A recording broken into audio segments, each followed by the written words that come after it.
तो कोरोना के आंकड़े अब आपको, हमें और पूरे देश को डराने लगे हैं। लेकिन यह वक्त डरने का नहीं बल्कि डटकर मुकाबला करने का है। लॉकडाउन में ढील देकर देश को अनलॉक इसलिए किया गया है कि आप अपना रोजगार फिर शुरू कर सकें, आप काम पर जा सकें, अपनी जरूरत के हिसाब से खरीदारी कर सकें। लेकिन यह सच है कि अनलॉक के पहले 10 दिन में ही कोरोना संक्रमण के 1 लाख से ज्यादा नए मामले सामने आ चुके हैं। हमें यह समझना होगा कि छूट हमें मिली है, कोरोना को नहीं। देश की राजधानी समेत महानगरों के हालात काफी खराब हो रहे हैं। यहां कोरोना विस्फोटक स्थिति में है।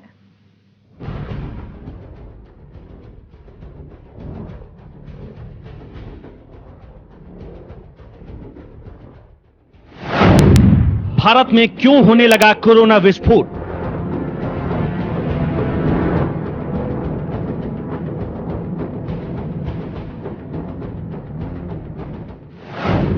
कोरोना का बढ़ता संक्रमण कैसे होगा कंट्रोल?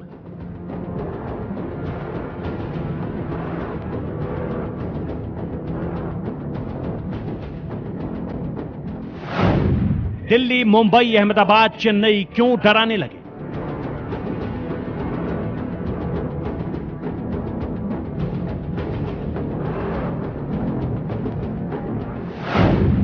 बड़े शहरों में कोरोना की बड़ी आफत क्यों?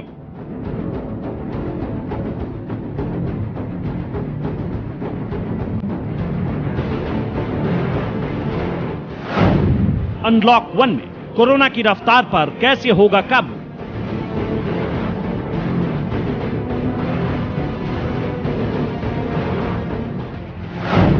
क्या है कोरोना को काबू करने का मेडिकल मंत्र?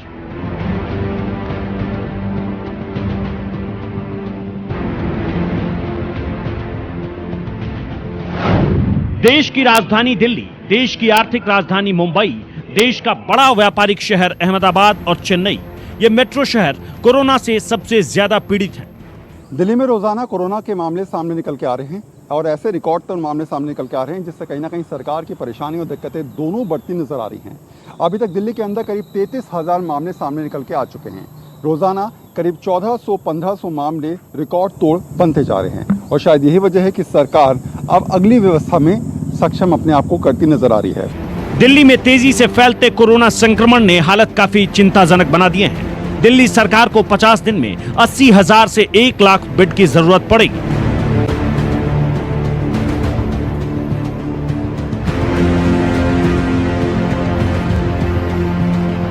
दिल्ली में वायरस के कम्युनिटी स्टेज में पहुंचने का खतरा बहुत करीब है, यानी बिना किसी के संपर्क में आए कोई भी व्यक्ति संक्रमित हो सकता है। 1 जून को दिल्ली में कोरोना के 990 मामले आए थे। 2 जून को 1298 मामले आए। 3 जून को 1513 मामले सामने आए। 4 जून को 1359 कोरोना मामले सामने आए। 5 जून को 1330 कोरोना मरीज आए। 6 जून को 1320 कोरोना मरीज मिले। 7 जून को 1282 नए कोरोना केस आए। 8 जून को 1009 कोरोना मरीज आए। 9 जून को 1366 नए कोरोना केस आए। 10 जून को कोरोना के 1501 मामले आए। 10 दिन में करीब 13,000 नए केस आए। दिल्ली में 31 मई तक 19,844 केस थे। दिल्ली में 11 जून तक 32,810 कोरोना केस रिपोर्ट हुए। कोशिश करें कि जरूरत ना हो तो अपने घर से बाहर ना निकलें। बिना कारण के और लोगों से, ज्यादा लोगों से बातचीत नहीं करें। अपना सोशल डिस्टेंसिंग के रूल्स को बना के रखें, दूर रहें। जो जरूरी ना हो काम करना वो ना करें, घर में ही रहें। इस चीज को भूलें ना। मैंने बहुत बार देखा है कि लोग बाहर घूमते हैं, मास्क हटा के घूमते हैं, बहुत क्लोज कांटेक्ट में रह रहे हैं। अपने सुरक्षा कवच को मत हटाइए। दिल्ली सरकार ने कोरोना को लेकर जिस कम्युनिटी स्प्रेड का खतरा जताया है वो बड़ी चिंता का विषय है, क्योंकि अनलॉक 1 के दौरान एक दूसरे के बीच लोगों का संपर्क बहुत तेजी से बढ़ा है।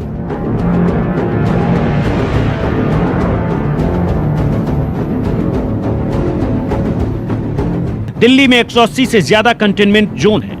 ऐसी स्थिति में संक्रमण को कंट्रोल करना बहुत मुश्किल हो जाता है, क्योंकि लोग अपने काम पर लौट चुके हैं। कुछ को छोड़कर सारी गतिविधियां शुरू हो चुकी हैं। ऐसे में एक व्यक्ति एक दिन में एक जगह से कई जगह आता जाता है, एक ही दिन में कई लोगों के संपर्क में आता है, वो भी लोग तमाम लोगों के संपर्क में आते हैं, इसलिए संक्रमण का फैलना लाजमी है।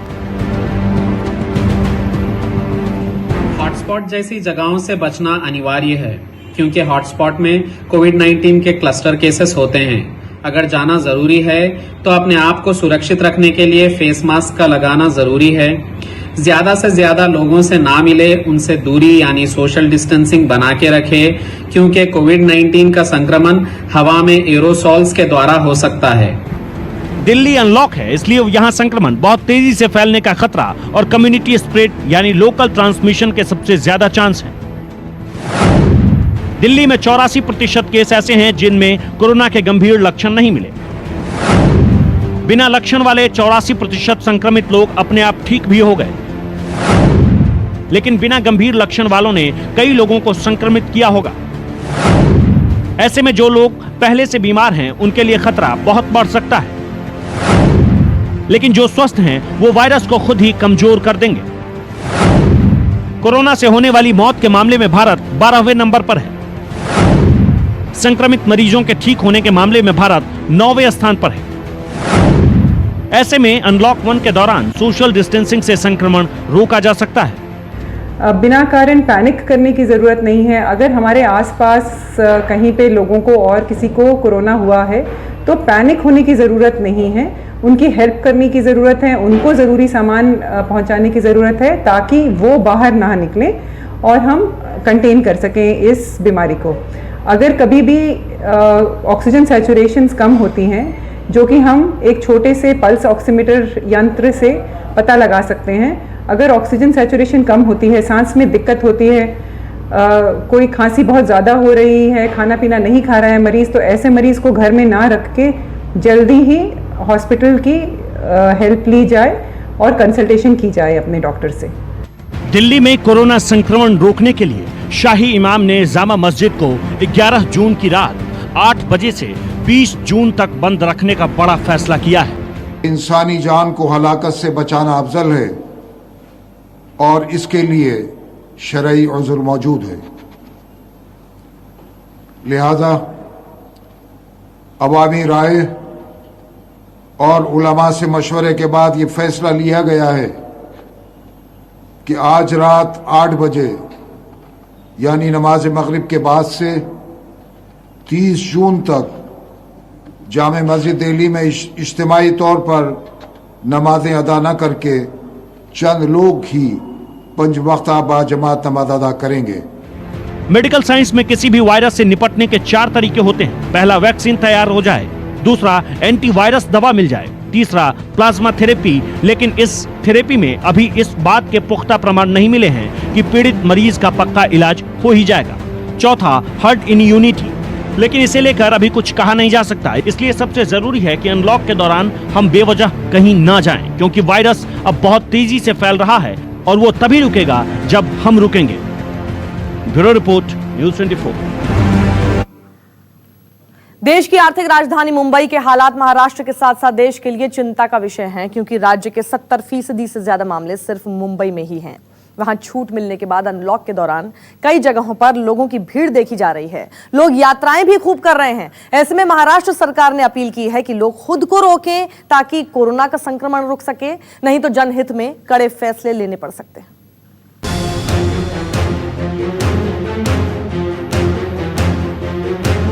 तर नाईलाजाने कदाचित आपल्याला पुन्हा लॉकडाऊन करावा लागेल। वो कौन सी वजह है जिसने आर्थिक महामंदी के दौर में भी महाराष्ट्र के मुख्यमंत्री को ये कहने पर मजबूर कर दिया कि अगर लोग नहीं संभले तो दोबारा सख्त लॉकडाउन हो सकता है? इसकी वजह है कोरोना का तेजी से फैलता संक्रमण। ये संक्रमण इसलिए तेजी से फैल रहा है कि हम कोरोना कैरियर बन रहे हैं। महाराष्ट्र में कोरोना संक्रमण का आंकड़ा 1 लाख के बहुत करीब है। अनलॉक होते ही जैसे कोरोना वायरस की रफ्तार अनलॉक हो गई है। महाराष्ट्र पर सारे देश की नजर है, क्योंकि भारत में अकेले महाराष्ट्र में ही इतने केस हैं जो पूरे चीन के कोरोना मामलों से ज्यादा हैं। चीन से आगे निकला महाराष्ट्र। चीन में कोरोना संक्रमित लोगों की संख्या 83,000 थी। चीन में मौत का आंकड़ा 4,634 बताया गया था। महाराष्ट्र में 11 जून की दोपहर तक कोरोना संक्रमित का आंकड़ा 94,041 था, जबकि महाराष्ट्र में कोरोना से मरने वालों का आंकड़ा 3,438 है। राज्य में कोविड-19 से अब तक 44,500 लोग ठीक हुए हैं। देश भर में कोरोना से सबसे ज्यादा प्रभावित महाराष्ट्र है, जहां पर पीड़ितों की संख्या अब 1 लाख के करीब पहुंचने वाली है। वहीं इसमें भी सबसे ज्यादा खतरा मुंबई पर मंडरा रहा है, क्योंकि मुंबई में जो कोरोना पीड़ितों की संख्या है वो 52,000 से ज्यादा हो गई है। यानी कि अब मुंबई ने उस वुहान को भी पीछे छोड़ दिया है जहां से कोरोना की शुरुआत हुई थी। महाराष्ट्र के 70% से ज्यादा मामले सिर्फ मुंबई में ही हैं। मुंबई में तेजी से बढ़ता कोरोना। मुंबई में 5 दिन में 337 लोगों की जान गई। मुंबई में 10 जून को 1,567 नए केस मिले। संक्रमितों की संख्या 52,667 हो गई है। इनमें से 23,694 मरीज ठीक हो गए हैं। फिलहाल एक्टिव मरीज 27,109 हैं। 10 जून को सबसे ज्यादा 97 मौतें हुई। मुंबई में कोरोना का डेथ रेट करीब 3% है। हालांकि कोरोना पॉजिटिव का डबलिंग रेट कम हुआ है। अनलॉक 1 में मिली ढील से लोगों की गतिविधियां बढ़ी हैं। कई शहरों में लोगों की भीड़ संक्रमण का खतरा बढ़ा रही है। सरकार ने भीड़ से बचने और नियमों के पालन की अपील की है। सरकार एकूण परिस्थितीचा अंदाज घेते आहे। जर का असं वाटलं की ही जी उघडीप आहे ती जीवघेणी ठरू शकते, तर नाईलाजाने कदाचित आपल्याला पुन्हा लॉकडाऊन करावं लागेल। पण महाराष्ट्रातली जनता ही अतिशय सहकार्य करणारी आहे। कारोबार और अन्य गतिविधियां शुरू होने के बाद से मुंबई समेत पूरे महाराष्ट्र में कोरोना संक्रमण बेकाबू होता नजर आ रहा है। लोगों को ये समझना होगा कि वायरस हमारे जरिए ही फैल रहा है, इसलिए सावधानियां बरतनी जरूरी हैं। फिलहाल देश में कोरोना से ज्यादा प्रभावित होने वाले शहरों में केंद्रीय टीमें तैनात की गई हैं। केंद्रीय स्वास्थ्य मंत्रालय के मुताबिक दिल्ली, मुंबई, अहमदाबाद, चेन्नई, कोलकाता और बेंगलुरु में कोविड-19 का मुकाबला करने के लिए टीमें तैनात की गई हैं। हालांकि कोरोना को लेकर केंद्रीय स्वास्थ्य मंत्रालय का कहना है कि भारत में बढ़ते मामलों की दूसरे देशों से तुलना ठीक नहीं है, क्योंकि ये एक तकनीकी पहलू है। हम देश में रिकवरी रेट में समय के साथ इजाफा पा रहे हैं। आज देश का रिकवरी रेट 49.21% है। इसके साथ ही एक बहुत ही पॉजिटिव न्यूज़ यह है कि नंबर ऑफ पेशेंट रिकवर्ड, अब वह नंबर एक्सीड करता है नंबर ऑफ एक्टिव पेशेंट से। I would just like to highlight कि number of patients recovered presently exceeds the number of active patients. As on 11 June, हमारे देश में 1,41,028 इंडिविजुअल्स क्योर और रिकवर हो चुके हैं। कोरोना से सबसे ज्यादा पीड़ित राज्य महाराष्ट्र को कुछ बड़े फैसले लेने पड़ सकते हैं। इसमें अनलॉक के दौरान नियमों को सख्त करने से लेकर मेडिकल सुविधाएं बढ़ाने और कुछ नीतिगत फैसले हो सकते हैं। लेकिन कोरोना को फैलाने और रोकने का सबसे बड़ा जरिया हम ही हैं। इसीलिए जरूरी है कि हम सरकारों के फैसलों का ध्यान रखें और कोरोना को कंट्रोल करने में मदद करें। Bureau report, news 24। मुंबई और दिल्ली की तरह अहमदाबाद में कोरोना से होने वाली मौतों के आंकड़े पूरे देश में होने वाली मौतों से ज्यादा हैं। वो भी दिखाएंगे, लेकिन पहले आपको कोरोना पर अलर्ट करने वाला सच दिखाते हैं। देखिए ध्यान से। आईसीएमआर के मुताबिक मौजूदा हालात में बड़ी आबादी अब भी खतरे में है। इसीलिए मौजूदा दौर में संक्रमण तेजी से फैलने का डर बढ़ रहा है। बड़ी चिंता का विषय यह है कि गांव के मुकाबले शहरी झुग्गियों में कोरोना संक्रमण का खतरा 1.89 गुना ज्यादा है। इसीलिए इलाज और दवाओं से अलग हम सभी को सावधानियां बरतनी होंगी। शहरों की झुग्गी कॉलोनियों में संक्रमण तेजी से फैलने का खतरा बढ़ा है और सबसे जरूरी बात यह है कि शहरों को हल्के लॉकडाउन जैसी स्थिति बनाकर कंटेनमेंट जोन कम करने होंगे। और अब बात अहमदाबाद की। दिल्ली और मुंबई की तरह यह भी मेट्रो शहर है और यहां भी कोरोना आफत बना हुआ है। सबसे परेशान करने वाली बात यह है कि अहमदाबाद में कोरोना से होने वाली मौतों का प्रतिशत पूरे देश से ज्यादा है। यहां हर 100 कोरोना मरीजों में 7 की मौत हो रही है। अनलॉक के दिनों से यह परेशानी लगातार तेजी से बढ़ रही है।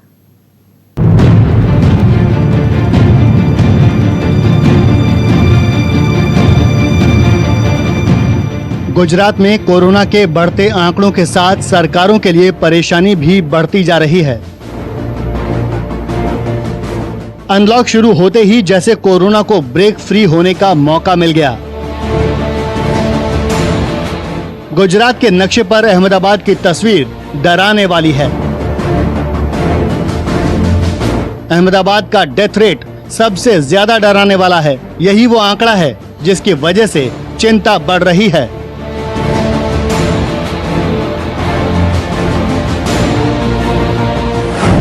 कोरोना के हर 100 में से 7 मरीजों की मौत हो रही है। अब तक कोरोना से 1092 लोगों की मौत हो चुकी है। 10 जून को 26 लोगों की कोरोना से मौत हो गई। 10 जून को 343 नए मामले सामने आए। कोरोना मरीजों की संख्या 15,000 से ज्यादा हो चुकी है। 1 जून से मरीजों और मौतों का आंकड़ा तेजी से बढ़ा है। गुजरात की बात करें तो पहले जहां रोज 300 के आसपास मामले आते थे, उनकी संख्या अब 500 से भी ज़्यादा ऊपर जाने लगी है। वहीं मौत के आंकड़े 30 के आसपास रहने लगे हैं। 21,000 से भी ज़्यादा कोरोना पॉजिटिव के मरीज हो चुके हैं और ये लगातार बढ़ते जा रहे हैं। अहमदाबाद में इसमें सबसे ज़्यादा अधिक मरीज हैं। इसलिए लॉकडाउन भले खत्म हुआ है, लेकिन कोरोना वायरस अभी भी यहाँ हम सब लोगों के बीच में मौजूद है, तो आपको अपना ख्याल स्वयं रखना है। गुजरात में भी अब कोरोना से हर घंटे 1 से ज्यादा मरीजों की मौत हो रही है। राज्य में अब तक 2,66,000 से ज्यादा लोगों की टेस्टिंग की गई है। फिलहाल 5,464 एक्टिव मरीज हैं। इन सब के बीच सबकी नजर अहमदाबाद पर है। अहमदाबाद में 100 में से लगभग 7 मरीज जंग हार रहे हैं।